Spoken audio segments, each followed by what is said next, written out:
RTR 2ல இருக்க புல்லியோட கன் எப்படி இருக்க போகுதுன்னு இன்னைக்கு பார்க்க போகிறோம். என்னங்க எனக்கு ஒண்ணுமே புரியல. அதாவது புல்லியோட ரெஃபரன்ஸ் இருக்க ஒரு கன் எப்படி இருக்க போகுதுன்னு பார்க்க போகிறோம். ஆஹா. வேலண்டைனுக்கு வண்டியை விட்டோன்னே இந்த ஒரு குறிப்பிட்ட சலூனில் ஒரு சைட் கொஸ்ட் இருக்கும். அந்த சைட் கொஸ்ட்டு பின்னாடி வந்தீங்கன்னா இங்கே வேலை பார்த்துட்டு கொண்டு பிடிச்சி வம்புழுக்கணும்.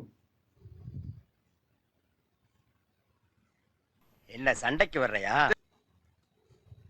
இப்போ அவன் போகிறதுக்கு கொஞ்சம் கேப் விட்டிங்கன்னா சிதறிடுவான்.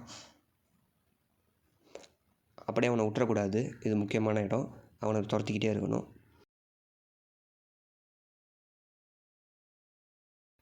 கரெக்டாக அவனை துரத்திக்கிட்டே இருக்கும்போது மிஷினில் அந்த கொஸ்ட்டு திரும்ப அன்லாக் ஆக்கும் போது அப்படியே யூட்டன் போட்டு திரும்ப சலூனுக்கு வண்டியை விடுங்க.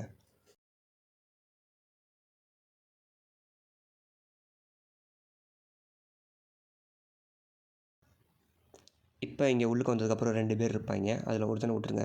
இந்த குடிச்சிட்டு இருக்க இவனை மட்டும் 2 அடியை போட்டு மிதின்னு மிதித்து அந்த கன்னை எடுத்துக்கலாம். இவன்கிட்ட தான் அந்த கன்று இருக்கும்.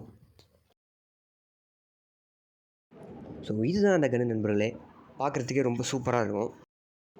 அந்த கன்னில் பார்த்தீங்கன்னா கேனிஸ் கேனம் எடிட் அப்படின்னு சொல்லிட்டு ஒரு டைட்டில் இருக்கும். இது ஆக்சுவலி புல்லி கேமில் இருக்குது. ஸோ இவ்வளோ தான் மக்களே. இதே மாதிரி நிறைய வீடியோ வேணும்னா நம்ம சப்ஸ்கிரைப் பண்ணிக்கோங்க. வீடியோ பிடிச்சிருந்துச்சுன்னா லைக் பண்ணிக்கோங்க, ஷேர் பண்ணிக்கோங்க.